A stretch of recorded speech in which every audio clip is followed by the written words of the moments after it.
Hi everyone, I'm Emma. I'm a compulsive overeater. I'm a food addict and an alcoholic, and I'm in recovery.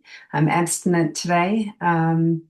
Grateful that I'm abstinent and very glad to have the opportunity to talk with you. Some of you have heard me qualify before, I think, but hopefully this time it'll be different.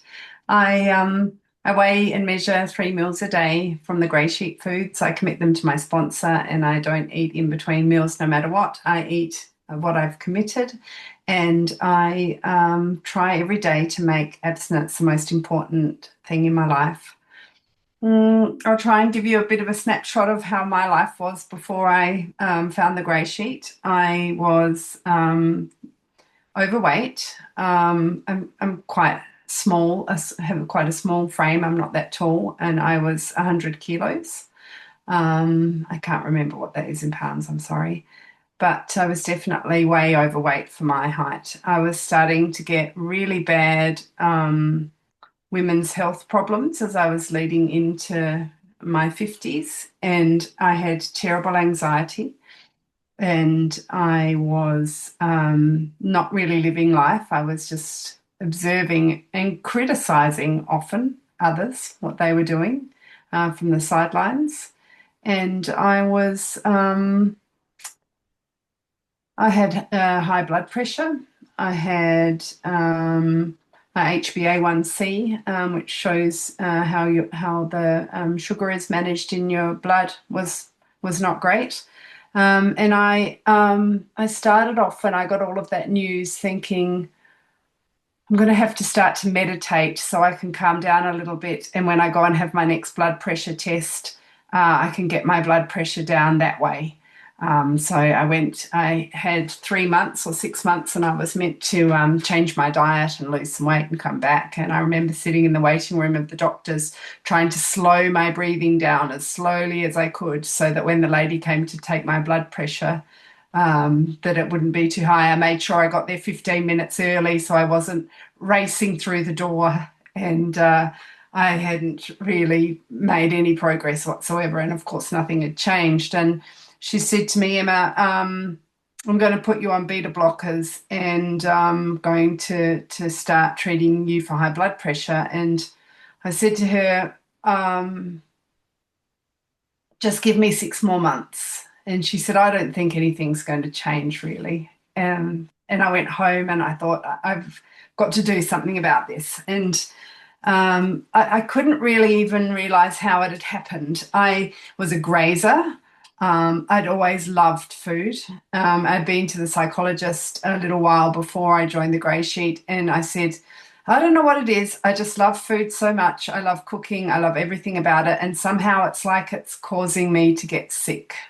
I don't know how that happens. And she sort of sent me on my way and didn't really say anything. And I thought, oh, well, that's not really that helpful. And I looked back on my childhood and I thought, well, I was always the one in the family that liked to cook, and I was always the one who was monitoring how much everyone was eating.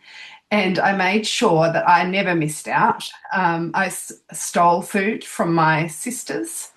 I had a lot of fears. I was terrified of the dark, and I used to make my sisters come down and turn on the lights because I was the oldest, and I was always worrying about things. And my as I got into puberty, I started to put on weight. I'd had a normal weight up until then, but I'd always been chastised for having a big appetite, and I thought it was cool to be able to eat as much as my dad, even when I was really little. And I had the knack of ordering the best things at the restaurants. People would say to me always, "Oh, what are you ordering, Em? I bet it's the best or the biggest," and it always was. I just had this knack of getting lots of food into me. When we had a fair at school in our town, and they used to give away sample bags, and we used to get $20, and the sample bags were $5 each. So we could get four, and they published them in the newspaper, and they had lists of all the different sweets and foods that you could get. And I used to pore over it for hours, adding them all up, trying to make sure that the the couple of bags that I could get had the absolute best value and the most sweets in them for my money. It was my yearly challenge that I did. It took me, I don't know, about a week to add it all up. It was a major project, and it was always about food. And my mum said to me once, I can't believe you, Emma. I don't think I've ever had a conversation with you that hasn't involved food. And I was terribly hurt, and I thought she was very nasty. I felt like my mum was always being nasty to me growing up. I developed a bit of a complex and a fear of rejection.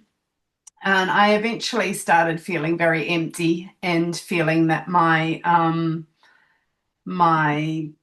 life, that I'd kind of just had bad luck. I went on holidays, and my legs had gotten so big that they kept rubbing together, and it was a really hot climate, and I started to get a rash on them, and instead of thinking, oh gosh, I've really got to do something about my weight, I just thought, oh gosh, next year I'm going to buy a pair of bike shorts so that I can wear them under my dress, and that won't happen. I'll fix that. And I just kept on going and kept on eating, and I felt the same, and I looked the same. I had no guilt and no feelings of lack of self-worth. I just was out of my body somehow. I wasn't really doing anything. And so eventually I found my way to Grey Sheet, and I started losing weight straight away. I had doubts about it in the beginning. I thought, I can't eat like this forever, like a lot of people do. And I started to learn to just take things one day at a time. I felt a lot of the time in the beginning that I was going to rewrite the Grey Sheet with foods that suited me better than what was on there. And I busied myself with that. I was going to rewrite all my cookbooks and I was going to write them in the Grey Sheet version so that I could still use them. And I think I've probably got about 1,000 cookbooks, which might be another addiction. But I was going to rewrite them all for the Grey Sheet and make it mine. And I've slowly given in to that. It's been like layer upon layer. I've finished my 90 days a while ago, and I've started my step work, and I've started to get clarity and see that all those things that I was doing, they were just protective things, and often my addiction talking. I realized that I was drinking too much, and I had never acknowledged that. I realized I'd lost some friendships because of my eating or my drinking. I never missed out on social events and things like that because I was eating, but I was always the one that made sure that we had the food with us. So when I had to do my meal prep for Grey Sheet and protect my abstinence, it came relatively naturally because I'd always been doing meal prep and making sure there was food. Everywhere we'd go, my first question would be, what time does the theatre start, or what time does the movie start? Because I need to make sure that I've got some food. And so the part of the Grey Sheet that involves protecting abstinence, as I said, came naturally to me. The food prep was a bit of a shock, but one of the big things that's happened is I've been able to get my husband to do some of my meal prep for me. He quite likes chopping, and he loves it that he can go to the supermarket and he knows what to buy. Before, when I was in the food, it was always never right, and he had to go back and he got the wrong thing. And now I just say buy fruit and vegetables. I give him the list and buy me some protein, and he goes around and he just fills the trolley and brings it all home, and I plan my meals for the rest of the week. So that's been a big change, and it's actually made life easier. I think a lot of people find the meal prep overwhelming in the beginning, but I found it an incredible sense of relief and safety. I have, since I've been in the Grey Sheet, I'm right in the middle of an AWOL. I'm up to step 5.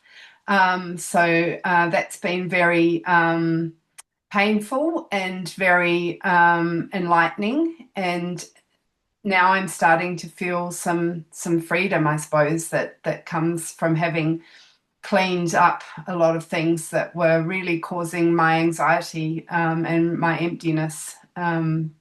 I did 90 meetings in 90 days when I first started. I have been reading the How to Listen to God book, and I've been practicing the two-way prayer. It's taken me a while to get the hang of, but I'm starting to notice that during the day, like when I do the prayer in the morning, sometimes I don't hear much, but then during the day I hear things and I think, oh, maybe that's delayed incoming. Thanks, Hannah. And I've it's my first fellowship, so I've not worked the steps before. So I think I had to kind of fight to do the steps a little bit. I had to really want to do it because it would have been easy not to do them and just follow a diet. But I've managed to really sink my teeth into them, and I'm starting to feel the rewards. And I honestly believe it's one of those things that you can't feel the rewards until you actually start to do them, or until you've done them. Um,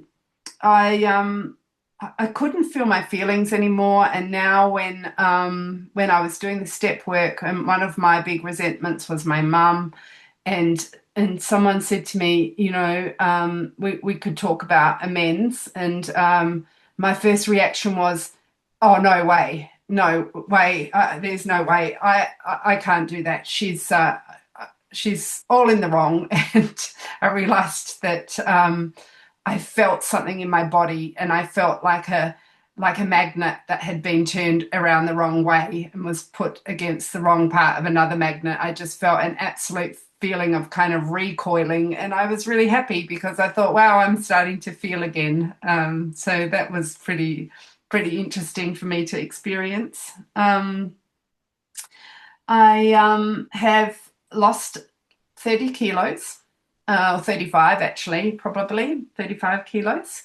I'm almost at my goal weight. I sleep. I wasn't sleeping at all. I have virtually no anxiety anymore. I'm very lucky I haven't had to take any medication. I have a lightness, a lot more sort of jovial and free. I have new friends.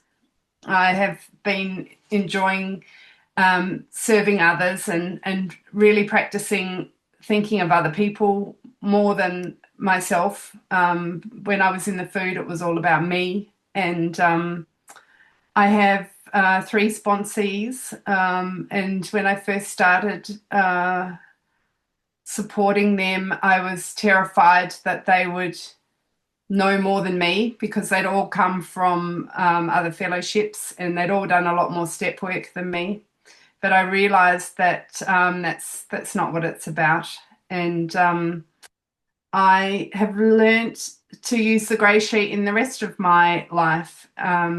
Principles before personalities is something that I think about almost every day. I used to find other people very annoying sometimes, and just taking a deep breath and saying, oh, this isn't about our personalities, let's just look at what we're working on together, has been incredibly beneficial for me. And yeah, being able to sleep has been life changing. And um, just the realization that I was in such denial that I couldn't even see myself in the mirror anymore. I saw something else. I wasn't seeing reality anymore, and that's been very therapeutic for me to acknowledge that, and to see that I was heading nowhere great, and I really couldn't see it. And so that's been it's made a huge impression on me, actually. I Yeah, I love it that I've lost weight, of course. Thank you. And I love started buying clothes. I'd kept all my clothes, so somehow I must have known that I was going to go back to the weight that I'd been when I was younger. And so now I go shopping in the attic, which has been particularly exciting. And for years, my husband's been saying to me, let's just have a clear out and throw all of these too small clothes out. And I said, no, no, no, no, no, not yet. And so now I'm wearing them again, which is nice. When I first moved to Austria, I bought a traditional dress and it was beautiful. I got it at a flea market and it was made of suede, and just gorgeous. And I have never ever worn it and never tried it. And this year in October, I wore it to one of the village festivals, which was really exciting. And everyone complimented me and said how lovely it was. And I knew it was lovely when I bought it, but I just couldn't fit into it. So, and now I can. So, with that, I will pass. I hope that's given you some insight into my recovery.